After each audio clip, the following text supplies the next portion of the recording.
A very good morning to all of you from Amsterdam, and a good afternoon if you are somewhere in Indonesia, a good day if you're somewhere else in the world. My name is Sikko Visser. I will be your co-host for this session together with Avi Eliana, who is our super presenter and moderator for so many sessions in winter. And she's doing such a great job that she's actually hurt her throat a little bit, but she'll be supporting me in this role today. Of course. We have a session organized from an initiative by the two young academies of Indonesia and the Netherlands, and we'll be introducing that in a little bit. And we want to focus on an issue that has been on the winter agenda a number of times already, simply because it's so important to the world, and it's so important for scientists to play a role in this, not just as scientists, but also in public education, public outreach, and being a positive force in our societies. And that's exactly what we will try to do. I mean, we're not starry-eyed people that have dreams but no actions. We want to talk indeed about what scientists can do, what they do, and then we have invited two representatives from with an academic background, but representatives from NGOs to reflect and to add their view on how we engage with these kind of topics. All right, let me get my script up, which thanks to Avi, we prepared. Time to introduce our speakers, and we might have to be a little bit flexible because some of us are still in transition. Avi. Yep. Thank you, Sikko. Such a generous introduction. Thank you very much. I'm very honored. Hi, everyone. I'm Evie. I will be introducing ALMI and the two speakers from ALMI who will be joining us a bit later. So ALMI, or Akademi Ilmuwan Muda Indonesia, the counterpart of the Young Academy, is Indonesian Young Academy of Sciences, was established in 2015 by President Joko Widodo. It promotes the roles of young scientists in cultivating scientific temper and advancing scientific culture for better Indonesia. We are part of the global movement to promote science-based policy formulation. We've got two presenters from ALMI. The first is Dr. Sony Mumbunan, who is an economist and research scientist at the Research Center for Climate Change at Universitas Indonesia and a member of ALMI. He was trained in the issues of environmental appraisal and policy formulation and in environmental governance. And among his research interests are economic instruments for ecosystem service compensation, policy analysis for climate change mitigation and adaptation measures, public finance, and extractive industries. The second speaker from ALMI will be Dr. Aidi Halimanjaya, a founder and managing director of Dala Institute for Environment and Society. She's been involved in and led numerous research and monitoring evaluation, learning, and impact assessment, or MILIA, related to climate finance, sustainable finance, decarbonization policies in forestry, energy, and waste management in Indonesia and globally. She's also a member of ALMI. Now, Sikko, it's your turn to introduce DJA and also the speakers from the Young Academy. Thank you very much, Avi. DEA, indeed, the Young Academy in the Netherlands, which was established in 2005, is a dynamic, innovative group of top young scientists and scholars with outspoken views about science and scholarship and the related policy. The Young Academy organizes inspiring activities for various target groups focusing on interdisciplinarity, science policy, and the interface between science and society. The speaker from the Young Academy is Sanli Faez. He's an assistant professor at the physics department of Utrecht University, working on nanoelectrophotonics, which he will have to explain to me in a different occasion. He is also a member of the Utrecht Young Academy and obviously of the Young Academy of the KNW, and a fellow, very interesting, at the Center for Unusual Collaborations. Next to his research activities, he makes podcasts and serves on the board of the Climate Help Desk Foundation. He will be talking more about that, of which he is also, if I understand correctly, a co-founder. The other speaker who's based in the Netherlands is Murta Shannon. He works for the Dutch-based NGO Both Ends, working among others on promoting inclusive water governance. Before joining Both Ends, he worked for 7 years as a researcher, also at Utrecht University, on various topics related to the political economy of land and water governance. And Both Ends is an NGO that, together with environmental justice groups from the Global South, works towards a sustainable, fair, and inclusive world. Okay, in our original lineup, we would have asked Sonny to go first, but he is still in transition. There have been some train delays in the Netherlands, as you have.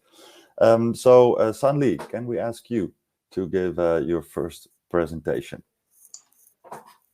Sure. Thank you, Siko. I don't know if that's the way this looks, but thank you very much for this invitation. I was asked to present the activities of the Young Academy on the issue of climate, and there are more than ones that I'm also directly involved in. For example, last year there was an initiative on flying less, because we know that our academics have quite a bad habit there.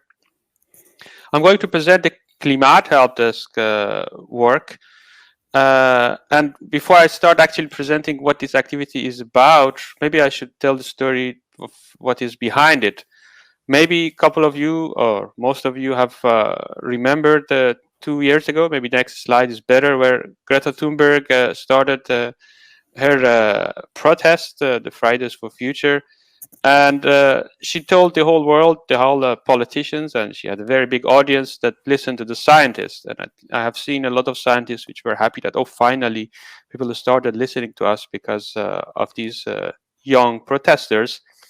And if you show next slide, here's a scientist which I went to listen to, because that person is also a very good scientist, a climate scientist, Kevin Anderson.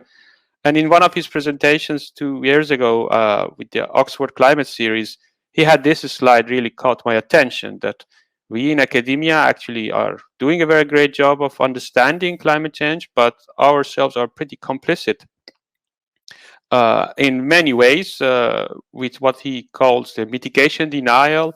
We present utopian technologies as if they are realities. We put them in our models and come with conclusions, even though they are projections, but most people see them as predictions.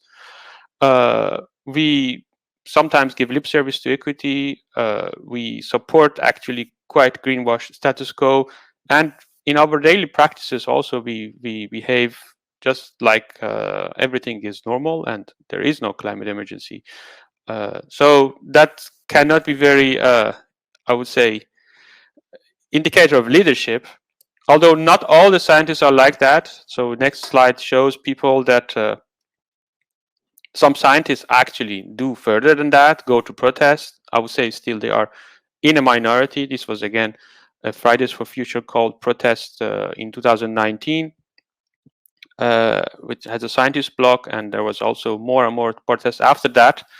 But I know, and you probably also know, that not all scientists are comfortable with that. They are comfortable more with other activities. Maybe one that I have done in the next slide. If you show the next slide, we are very comfortable in organizing debates, seminars, teachings, talks. Here we organized a panel discussion with Professor Valérie Masson-Delmotte. She is a pioneer of climate research, but also one of the coordinators of IPCC until recently. So a lot of outreach we know of IPCC, we are actually thanks to her efforts and her group's efforts. And then in that panel discussion, one of the audience asked Professor Masson-Delmotte that, what do you think about protesting? And she said, well, I have this discussion with my daughters. I don't feel comfortable with protesting. What I feel comfortable with is teaching. So I try to teach to the politicians, which surprisingly have very, very little understanding of what actually is the climate research about.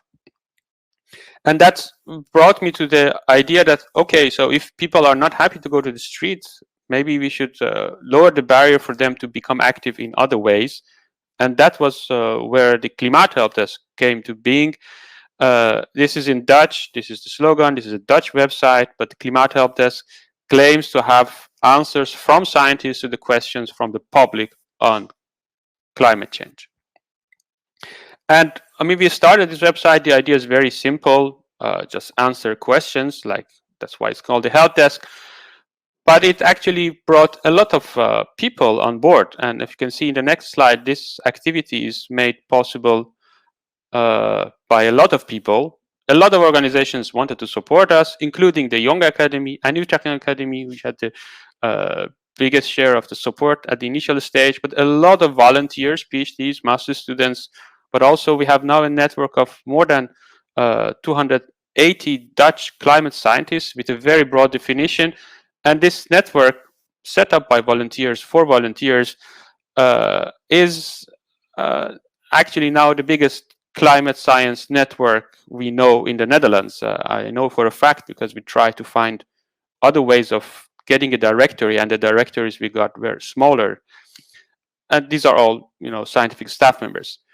What we do in the Climate Help Desk is to get the answers from the questions from the public. If you can see some examples of it in the next slide. And that actually gives us insight, because we now have insight into what really people want to know, instead of what the scientists think people want to know. For example, you can see a couple of examples. If the slide goes through, people want to know that, they love cheese. What is the least environmentally impactful cheese? Or next question, how temperature rises because of the greenhouse gases. This is just a very simple question. We know the answer, but it's still for many people not known. Or how do their energy bill look like? And this is a very hot topic now in the Netherlands, but this question was asked 2 years ago. So some people in the public had the insight that actually the energy bills are going to change. These are maybe the questions that you can do a small search, or a scientist can do a search and give an answer. But we also get other questions which are not so simple to answer. And some of them I've listed in the other slide. So far, we have answered about 170 questions. You can see, for example, how do I keep my courage with all the negative climate news? Let's just go through these questions. Can Shell move to another country? Because, as you know, there has been a court case in the Netherlands to avoid the obligation of the court. How many solar panels do I need to replace one wind turbine? This is a very hot topic. People don't like wind turbines. Do people in poor countries suffer from climate depression? So this, as you see, is a question from a rich country. And some of these questions are not so easy to answer, and they come even from inside academia. As one example, which we have in the next slide, all these questions we actually do the scientific peer review on. We send to one expert, and then we peer review, and all we claim, despite all the controversies, is that this is the answer of this specific expert, reviewed by another expert, to your question. And sometimes we get questions from inside academia, like the one in the next slide, that, as a teacher, how can I convey the urgency of climate action and yet not be seen as a political actor? And this question we also can answer inside academia. There is a process in the next slide explained. Next slide, like Ingrid Robijn sent us an answer. We had to send it to another expert because she said, I'm not a didactic expert. And we had to review that by 2 other climate scientists, and they didn't agree on the answer. And for example, there was one highlight of this answer that it's important to make a distinction between the function of the physical system and the approach to climate change, which is political. This is something, insight that comes outside of the traditional climate science sphere. And even the reviewers in the process has a nice feedback on this interaction. If you can see in the next slide, that the reviewer said, yes, the answer has a point, because we physical scientists always portray everything outside physical sciences as opinions, which is not the case. Scholarship is much broader than just the physical sciences. And this way, we actually have broadened the umbrella of climate science and made it possible to answer all sorts of questions from the public. I think this is my last slide. Yeah. So this answer was featured actually on the website, on the sort of leading website of climate communication, the Tipping Point Head in the Netherlands, because this is also a question they are struggling with. And this is, I think, what an organized way of reducing the barrier to answering question can bring to the public and to the academia at the same time. I leave it to here. I'm happy to answer the questions afterwards. I don't hear. Thank you very much, Stanley. It's very inspiring. The question that I've been also asking myself as an academics. Maybe at some point, climate ethics should be part of the academic ethics. All right. So the second speaker is ID Halimanjaya, member of ALMI. ID, you will be talking about the contribution of young scientists into addressing climate change. ID, over to you. Thank you, Effie and Winner. So perhaps I want to introduce myself. My name is Heidi. I'm the founder of DALA Institute.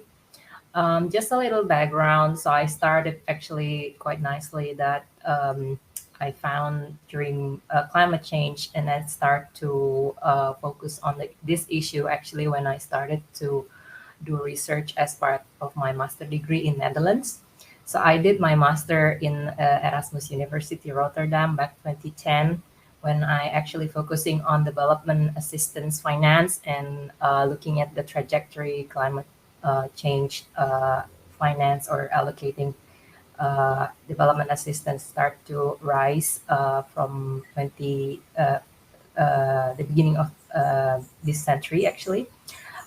So it's a very great opportunity to share where it's coming at the moment. So DALA Institute is basically a young institute. It's established 2018, and I bring my own vision and with my colleague to actually being as a container of young researchers, and we established this 2018 without any staff until 2021, but it starts basically taking shape now. I want to share with you basically the aspiration of how each individual in DALA contributing to climate change, because DALA is focusing on environment and society. So next slide, please. So we have a couple of topics that we are focusing on, and climate change stand out because my focus and also my colleague focus is very much related to this topic. We focus on research, evaluation, and impact assessment and learning, and also technical assistance, but heavily on policy research as well as academic research. We have also other topics that we're working on and very much related actually to how climate change is addressed. I would like to share a little bit later on. Next slide, please. So yeah, we are trying to, as part of the mission, we're actually trying to develop young academics through research experience with these values in the organization.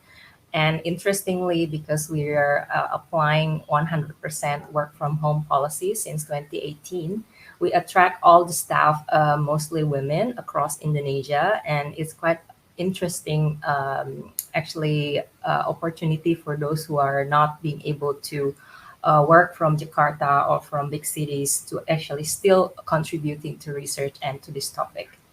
Next slide, please. Yeah, this is just some of our clients. I think we're quite big at the moment. We have a number of projects. Like in this year only, it's 20 projects. So a lot of learning actually from policy level, the global level, until the local and community level that we are accumulating, but we're also sharing with our clients as well as with the general public.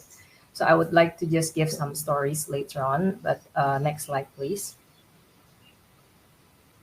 Yeah, so this is, I'm actually partnering with Rod Myers together. We are based in Bali, and we actually met in our PhD time back then in the UK. So we're dedicating ourselves. Part of our work, we're also trying to build capacity of young researchers to be part of the global, um, up to the global, to reach up to the global standards. So we're also not covering also Indonesia, because we are registered in Indonesia, but also in the UK. So one of our missions is how Indonesian academics can contribute beyond their own country. So climate change is one of the global topics that is super relevant today, and we do not want to limit that Indonesian can only contribute to their own country, but to the world. Next slide, please. So these are our profile, and I'm telling my own opinion that I'm super proud with all of their basically contribution and their qualities. So I would say that Indonesian women researchers are on the rise, because I think they're super good and very good in writing. Some of the contributions that I learned also, because this is multidisciplinary team. So for example, like Ayu is anthropologist by heart, and and she's also she actually focusing more on the agriculture from anthropological point of view, but she learns throughout this exchange of learning in our institution that climate change is very much related to what she's studying. And she's using that in her research when it's appropriate. So it shows that the bottom up studies that she's doing, it's sort of met when we have some policy top down perspective, and we usually try to combine these two. And Chininta and Ayu is also have a very wide experience, like 10 years experience, and she harnessed the studies from the UK. But I think in terms of expertise, no doubt that young women researchers, because she is a single mom based in Jogja, can still contribute to a wider scope that global topic like climate change. So we understand, because we also in Dala has a so-called feminist learning circle, because most of us are women. We understand that women carries out multiple roles, sometimes more than 2 or 3, as a caretaker, as mom, and also as researcher, including Sininta, who is her husband is based in the U.S., but it's not actually limited by her capacity to contribute to the global work that we're doing, because she's also contributing, for example, to the work that commissioned by WRI Washington on some global projects, for example. So Chininta is now leading a couple of projects on climate change and agricultural systems, and also like certain commodities like cocoa and palm oil, for example. And she learns that basically agriculture production mechanisms that minimize negative environmental impacts and increase farmers' growth and growers' resilience is actually contributing to and or related to climate change. So, for example, another case, Geo, it's so she leads this feminist learning circle, and she is very much like passion on gender.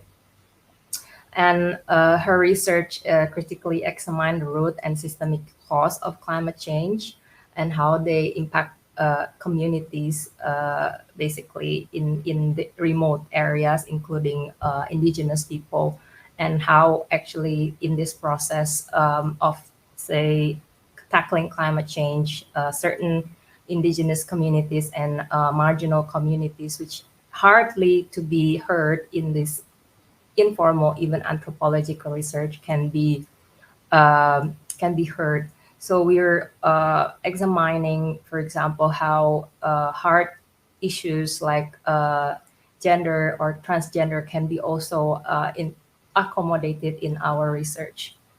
Another like couple of another cases or like examples. Next slide, please. yeah, we have a young analyst, which we actually try to nurture and motivate to take further education. So, for example, Justina, when we are actually working together, she got a PhD in NUS, Singapore, and we are super happy. Actually, we're trying to still working together how she can collaborate with us with her research, PhD research topic later on, and we still welcome her anytime to collaborate with us even after she finished or during her PhD to still in touch and contribute to this topic. So because of the exposure of climate change studies in Dala, she focusing on related to carbon, especially the mangrove ecosystems as part of her PhD proposals. So I think that's one of the examples, I think, in terms of how exposure to research can propagate people to take more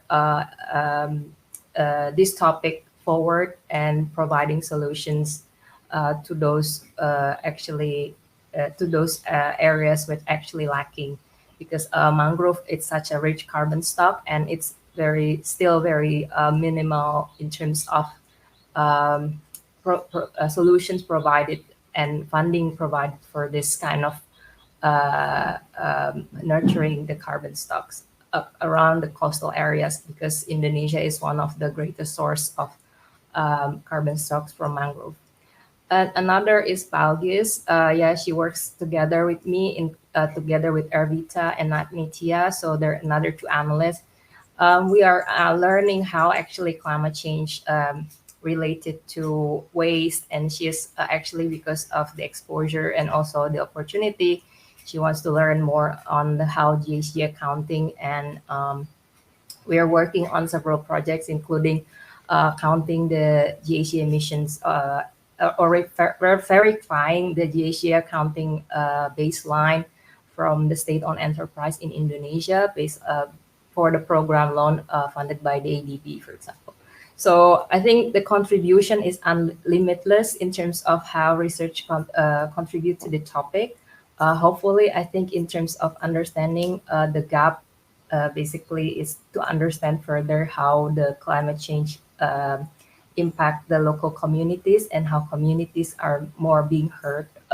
And I think research is one of the ways to listen more of these voices from the ground. So thank you very much for the opportunity, and back to you, Siko. Thank you very much, Heidi, for that inspiring look into the Dala Institute and the female power that is behind it. It's wonderful to hear. I would like to invite Murta Shannon to the stage to tell us a little bit about what he is doing and what his organization, Both Ends, is doing. Sure, thanks very much, Siko. Can you hear me properly? Okay, great. So I just want to say before I introduce myself and our work that I'm very inspired by the presentations that have just been held. A lot of the work that we do at Both Ends is very close to the topics that Dala Institute just mentioned. And what I wanted to do is reflect a bit on this issue of science and society, engagements and relationships. And I'm glad to hear that a lot of the points that I want to make are very closely related to what Sunil mentioned, and I really appreciated the sort of self-critical look that Sunil had on the role of scientists within the context of climate and also the relationship to climate politics. So before I get started, a bit of background. I work for a Dutch NGO. We're an environmental rights group called Both Ends, and our mandate is essentially to support environmental rights groups around the world. We have hundreds of partner organizations that we work with in many countries, from farmers groups, fisher folk, indigenous groups, women's groups, etc., etc. And we have a long history of working in Indonesia as well. And as Siko also mentioned, I have an academic background myself. I used to work for the International Development Studies Group for quite a while at Utrecht University. So this topic of science, society, engagement is something that I've seen from both sides of the divide and that I feel very passionate about. So what I'd like to do is to sort of reflect a bit on this topic and hopefully instigate a bit of discussion as well by zooming in on the discussion that Sunil, or the distinction that Sunil already made between climate change as a phenomenon on the one hand, a biophysical, socio-environmental phenomenon, and on the other hand, climate politics. And climate politics being the way in which societies respond to climate change and the interests, the priorities, and the knowledge that is used to shape these climate responses. So I think from this perspective, it's quite clear that the work that we do is actually more focused on climate politics than climate change per se. And what we've been seeing in recent years as climate politics has really, policy has really become a dominant paradigm, is a sort of a dominant approach to climate politics that has about 3 characteristics. There might be more, but I just came up with 3 quickly. And the first is top-down and technocratic, market-oriented decision-making and priorities. The second feature is an expansion of extractivism and large-scale infrastructure and mega projects. Think of mining, hydropower, plantations, etc., etc. And the third aspect, which I want to zoom in on, is a result of those other 2, and that is a sort of an alienation and disenfranchisement of communities and citizens from climate politics because they don't fit into this model. And this is particularly true for groups that are already marginalized, such as indigenous groups and women, depending on the context.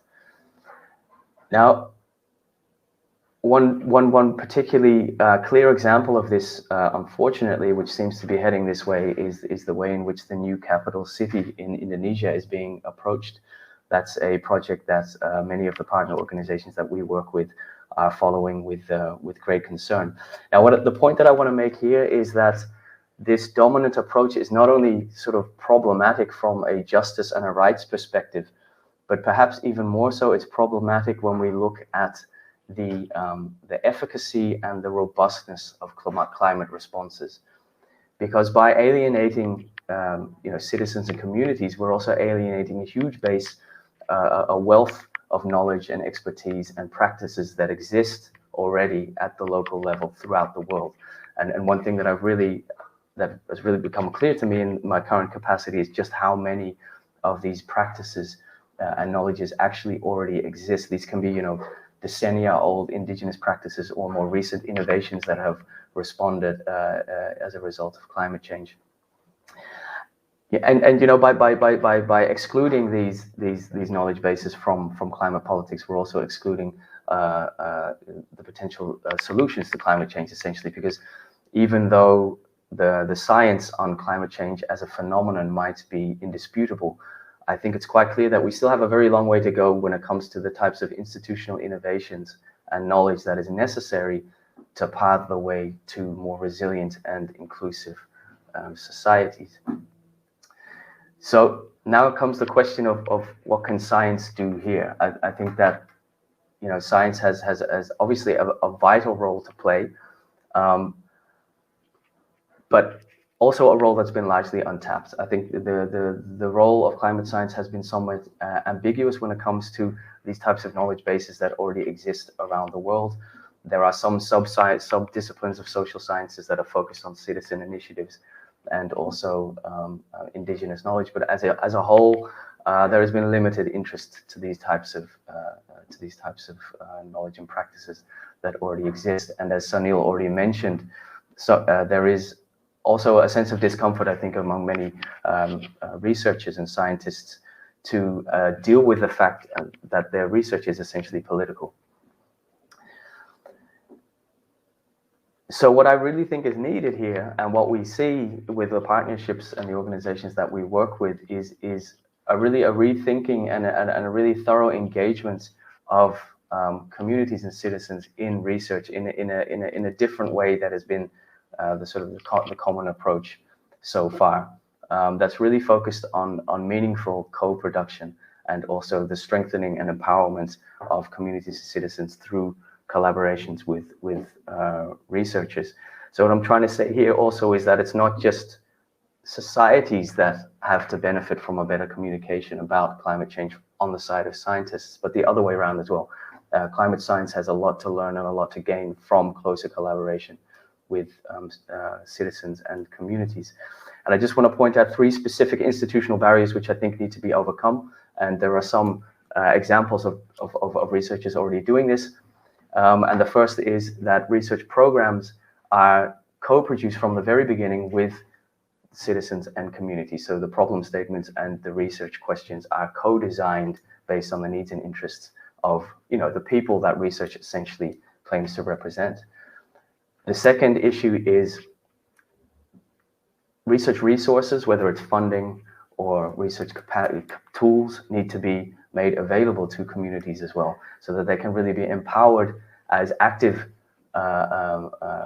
participants and research essentially in the research process. And the final point that I want to point out is academic output needs to be much more tailored to the needs and interests of citizens and communities. And I think by addressing these 3 barriers, that we can get to a type of climate politics that really engages communities and citizens in a more meaningful way, and will eventually pave the way to more resilient and robust climate responses.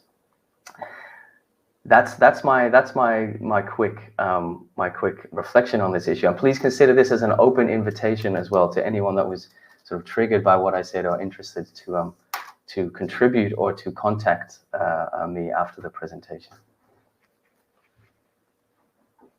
Thank you very much.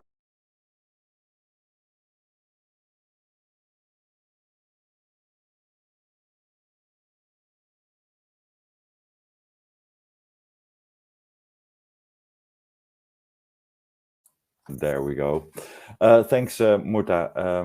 The citizens of the world are indeed our the people that we need to reach, but that we also importantly need to engage and co-create with. So I fully support what you are saying and what both ends is trying to do. And Dalai Institute is similarly inclined, and that is just very important. It's not something to be solved top down. Avi, will you introduce Sonny, or will Sonny is there at the NWO headquarters after a difficult struggle with the Dutch public transport system? Yeah, I'm very glad that Sonny is now here, and Sonny, Sonny is our last presenter, and Sonny will be presenting on how young academies can, influence policymaking in terms of climate change in Indonesia. Sonny, it's all yours. Sonny, please unmute. Sonny, you're muted. Can you unmute?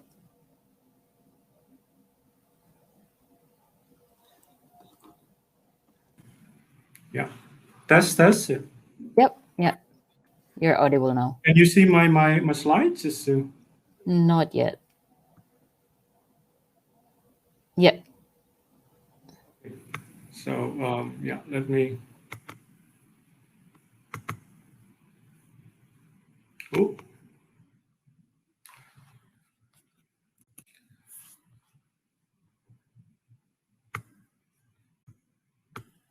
Is it full screen now? Just check.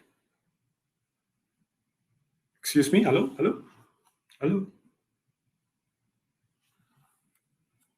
Effie, is it full screen? Hello.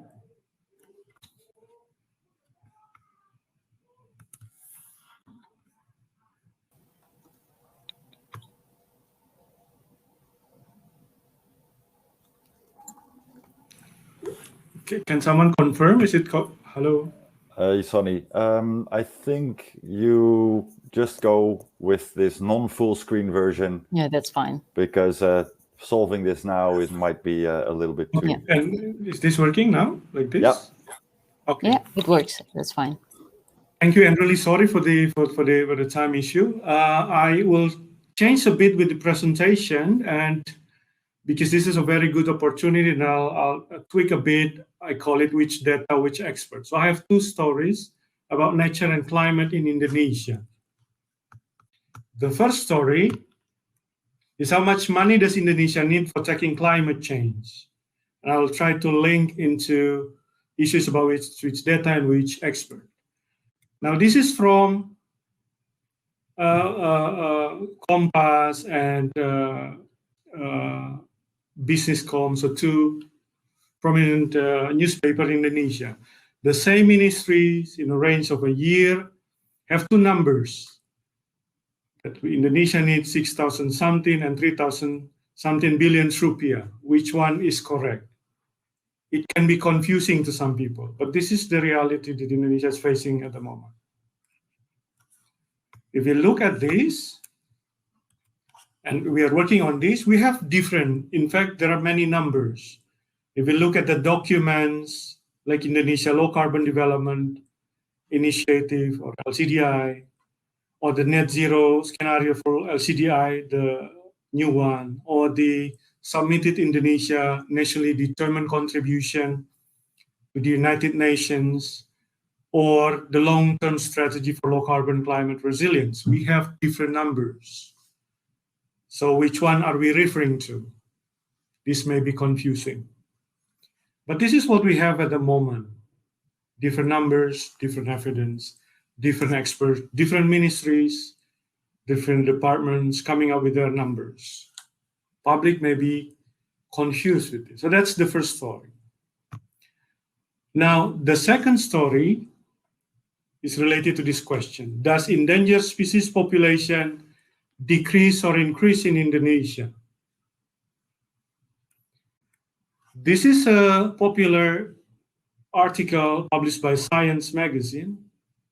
It's quite a talk of the town in Indonesia at the moment, where foreign scientists were banned, because of their research.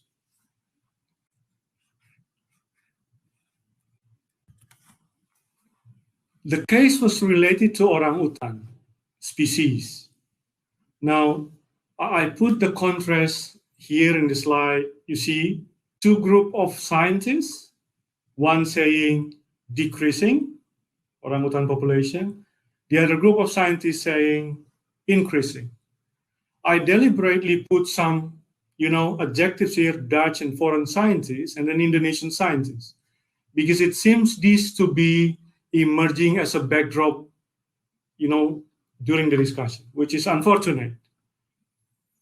Of course, the camp of scientists or the group of scientists saying that the population is decreasing can also include, and indeed there are also some Indonesian scientists supporting this. But the point I wanted to raise is there are different ideas, even they are talking of the same thing like orangutan. This is confusing to public. So with this story, please remind me of the time, I would like to make one reflection and three recommendations. Can we have a consensus at least on why we are different? Why within the same ministry can have different numbers? Why departments are different? Why scientists are different numbers? And how people, will respond, receive, and then let alone expect them to be mobilized for anticipated outcomes, be it climate change, mitigation, or adaptation, or tackling biodiversity loss. So three proposals here. One, just sit together and listen to others. This is easy to say, but very difficult to do, of course. But at least we should, or researchers, scientists, to sit together and have the humility to listen to others. Others may have different approach, different method, different metrics, a set of differences. Different epistemics, of course. Social scientists, natural scientists, within natural scientists, within social sciences, there are differences. If we can sit together, then we should produce something that advances our collective transdisciplinary understanding. And for this, I would like to bring your attention to the role of science academies like IP or ALMI, the Indonesian KNAW and the Jung. So from these knowledge product like consensus report, synthesis report, evidence summit as a process and a product should be advanced and promoted, which remains, unfortunately, lacking in Indonesia. That's why we have so many experts telling different things, telling different numbers, telling different, even if they talk about orangutan, even if they talk about climate finance, just different. And then once we have this something, that we at least can agree on, we should communicate them to public, to policymakers. And this is the last slide. This is what ALMI in cooperation with IP have been doing.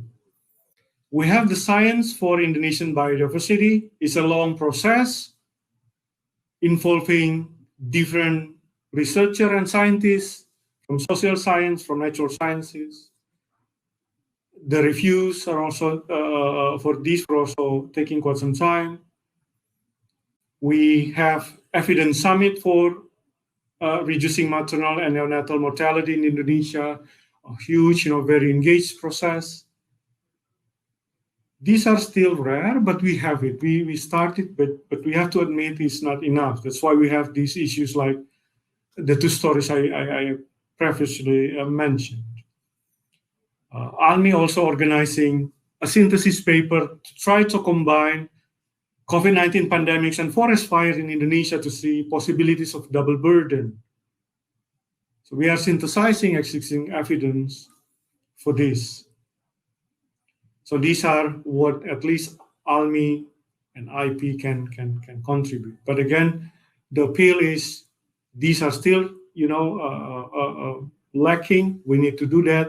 If we don't do it, and then we will be having, the debates, it's orangutan, or it's in rhino, or it's a lion, tigers, or species. We haven't talked about species, marine species, and so on and so forth. I think I will end my presentation there. Thank you. Thank you very much, Sonny, for the inspiring talk and also the contribution that ALMI, as a young Academy of Sciences in Indonesia, has been contributing to addressing climate change through policy engagement. Siko, are we inviting our presenters to respond to each other? Yes, why don't we do that? Yeah. And then we can see if there are some questions or comments in the chat from our audience. But yeah, I can see that there is already one question. But before that, I think we need to, see the response from Morta and also, Sanli, ID, and Sonny about each other's presentation. Maybe some brief one. So who should we start with?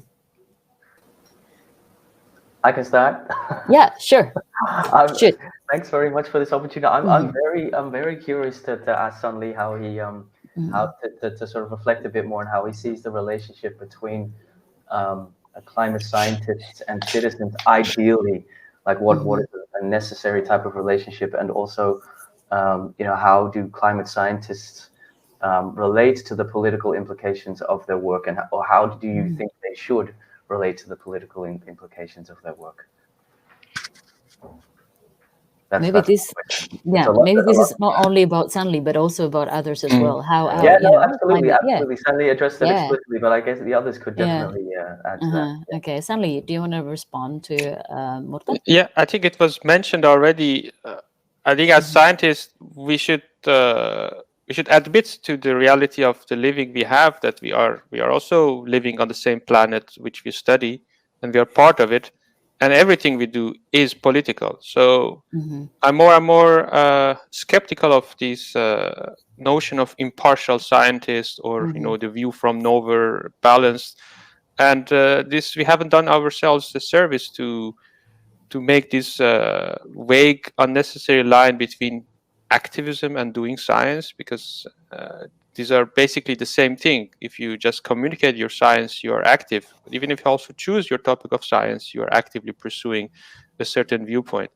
So it's better to embrace that. But I also understand that people's social contracts with academia when they entered it was not necessarily to become politically engaged in the sense of decision making. So, but just do what is in your domain is necessary, and don't sort of separate this. You also have colleagues, just talk to your colleagues. I think we will achieve a lot if it becomes common at the workplace, at the universities, to people talk what's in their mind openly. You know, if you are in a mathematics department and you think your research has nothing to do with climate change, ask yourself why, and then ask your department head why, and then ask your faculty head why we are not doing anything to that. Can we just sit as bystanders? Talk to your colleagues, your worries, and I guess that starts from there. Thank you so very much, Sanli. Did you want to respond next? Yeah, I think I capture this like a synthesis that communication of researcher can be, or maybe should be, extended beyond our scientific ways of communicating. So that brings more consensus, not only toward what we agree on the paper or research paper, but also what we agree as terms in the public domain. So sometimes we forget to reflect because we kind of busy writing and reading. Perhaps that is, I think, part of the job of researcher. And it's very hard to, as I kind of listen from Sony, from Sanli, to be impartial, because even if we are impartial and then we say truth that we see according to what we observe, enter into political discussion because what we say. So some cases that we are disbanded, or like some government officials disagree of what we are saying. It's become a political discussion, although we think that it's not. So I think it's a need maybe to have that platform across researchers to discuss beyond what we basically aim for academic peace. Because I think if we are talking about research to impact, I think what is lacking, we are repeatedly saying, okay, how to bring back research to communities, but also to the general public, like not necessarily like the people in the cities or in the village, but actually to influence the discourse in the country or where we are. Because I think that's we're lacking. We keep talking to we are trying to negate in terms of ideas, but we're forgetting where we live actually. Because as I talking, I kind of remind myself, okay, yeah, sometimes I'm a climate scientist, but if people talking about climate change in the way that doesn't make sense to me, I keep silent. So I think that's like one of my takeaways. Yeah, thank you. So we cannot afford to be apolitical in this sense, right? Sonny, do you want to respond next?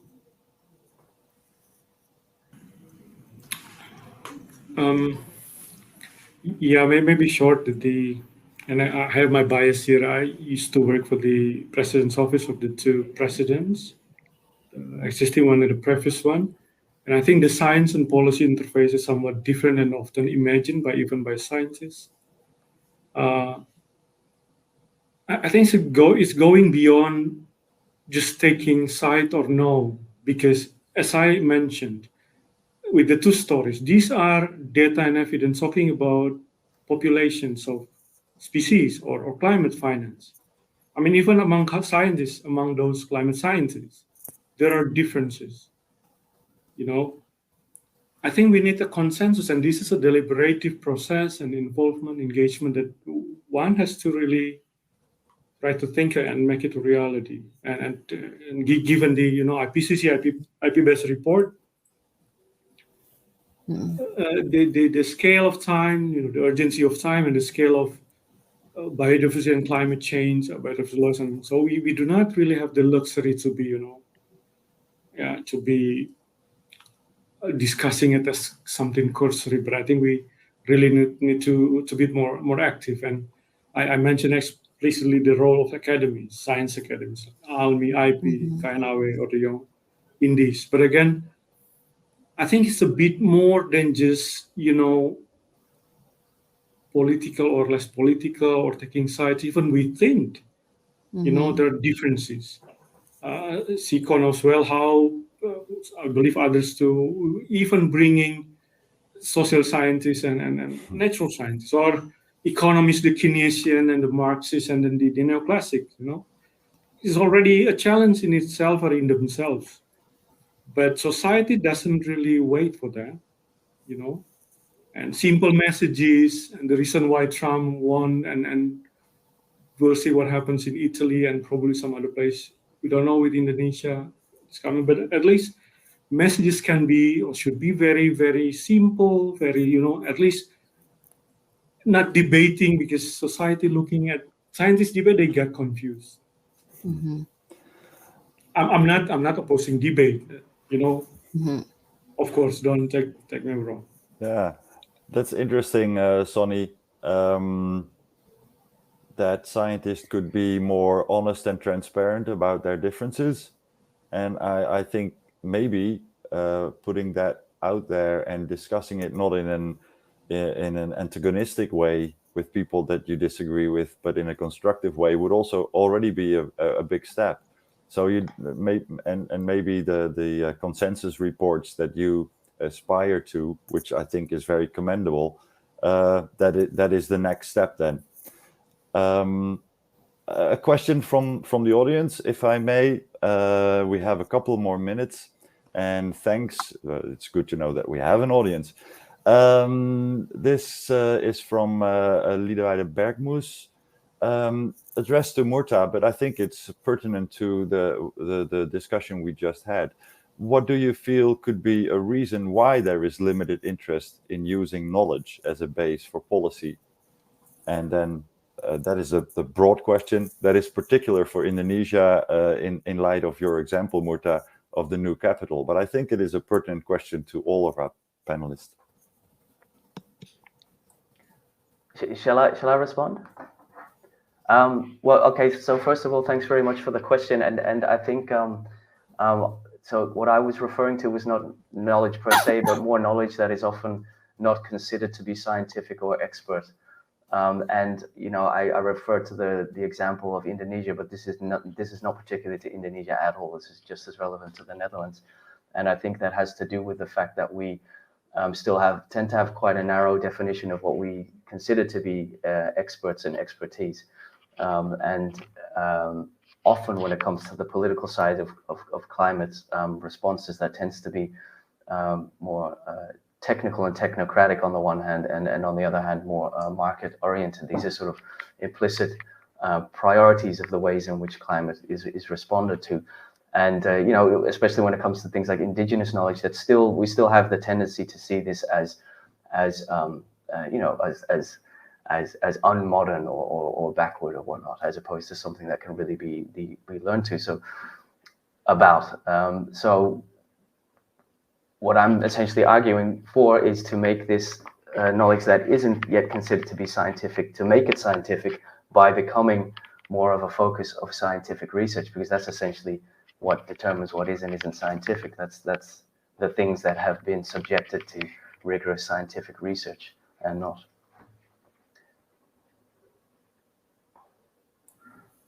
Yeah, thanks, Murta. Any of the other panelists want to relate to this question? Heidi, I see you unmuting, so you're... Yeah, perhaps I can contribute just a little bit. Yeah, so I do some political economy analysis of how targets are set, and also how research or evidence can contribute to policy making. And I think they're great filtering in terms of the economic interest is much play greater role in the political decisions, which often I think if it's based on the science first, that the excuse is that it takes so long for research to come up.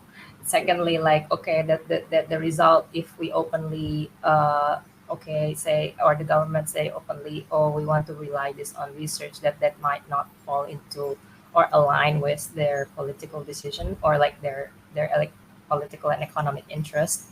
So I think that those two lines are one of the reasons why it's very difficult relying policy-based research to feed into policy discussion. And secondly, I think there are a lot of political decisions played by some people who are not really, I think in terms of a capacity, not really understand research in technical terms. And there are quite difficulties also to communicate, I mean, researchers to communicate in a language that policymakers can understand. I think those variables play great, like at the end, determine how little that the evidence can be absorbed in the policy making. I don't say that the government doesn't have any research paper to make decisions. So it's basically by law that they need to have that, and it sometimes come up without any consultation. So that's maybe the reason and the problems. And I think monitoring it's quite weak as well. In my research, it shows that monitoring this process, it's part of the governance that can be improved. Thank you. Thanks, Heidi. Sanli or Sonny, are you prone to react to this, maybe from the broader point of view of how these young academies are looking at the world and at the policy arena?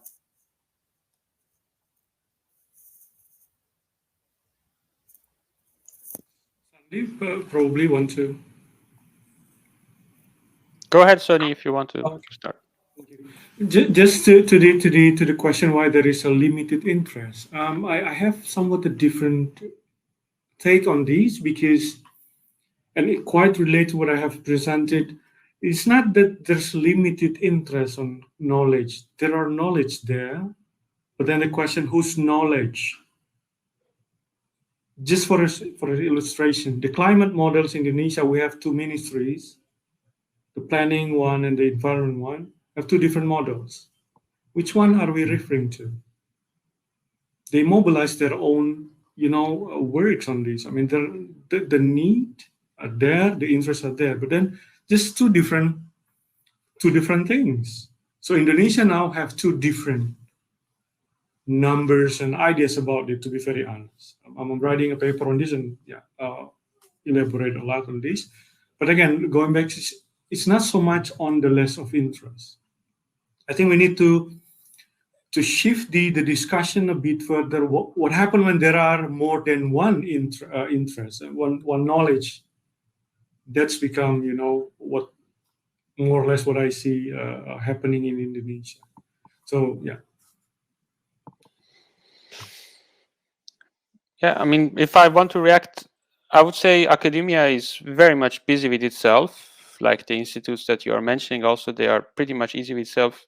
But at the other end, they also had all the freedom, and for hundreds of years, at least in the West, they have taken this freedom from the society. They've been granted this freedom to choose this topic. So if they are puzzled by the inconsistency and the politicians not listening, they can just research that. And if not enough people are researching that, that's then a choice of academia, which can be which can be made differently, and different choice can be made. So that's the approach of science to it. So inside science, and at least in the technocratic circles of the management, I don't see a problem of changing the choices. The tools are there. But I also don't see that coming necessarily from communication to the public. I'm not sure that we should always hammer facts to the public, hoping that they will, vote differently. I mean, how much facts about everything can the public absorb? Of course, it should become a common knowledge to the basics, but you can also talk about things with the public which really matters to their life, equity, about their daily life, social safety, health. These are the things which are, day-to-day important for the public, and not necessarily knowing more and about knowledge. So one has to be careful about how much of the facts you would like to push to the table of politicians via the public, and how much of it you will have to do via the research desk and the research assignments. There must be a balance between that. I'm not sure where the balance sits, but I think on both sides we can be more conscious. Thanks, Sanli. Avi, do you have reflection on this as well. Yeah. I see you unmuting, and I would like Yeah, to hear what you think. I have 6 points. We're running out of time, actually. Thank you very much, speakers and Siko. I have 6 points that I'd like to sum up. First, I agree that we have to start from ourselves. We have to be aware of our own carbon footprints as academia. We fly a lot. Okay, so we need to reduce our own carbon footprints, and we cannot be neutral. We have to take side, and then we have to be able to connect as Young Academy. We have to be able to connect grassroots experience of climate change with climate policy formulation. And inclusive policy making is very central to this by involving the grassroots experience into the formulation of policy and climate change. We can address the this global issue. Climate change is a global issue, but it has pretty much localized implications. And we need to support scientific-based climate change formulation policy, offer credible and relatable data for the public in order to engage them in addressing the climate change issues. And last but not least, we have to be open to interdisciplinary and international collaborative research in addressing the global issue, which has localized implications. I guess they are my takeaway from this session, Siko. And once again, thank you very much, Siko, for putting together all the efforts to make this session really, really engaging. And also for the speaker, Murta, Sanli, ID, and also Sony. Last but not least, also for ALMI and DJA. Yeah, thanks a lot for that great summation, Avi. Thanks to our speakers. Thanks to the audience. Don't go away. Have a cup of coffee quickly and then come back for the next session, which will actually try to combine these two types of knowledge: traditional plans for malaria treatment, challenges and opportunities. That should be interesting as well. Thanks a lot for now, and have a good day. Have a good day. Have a nice day.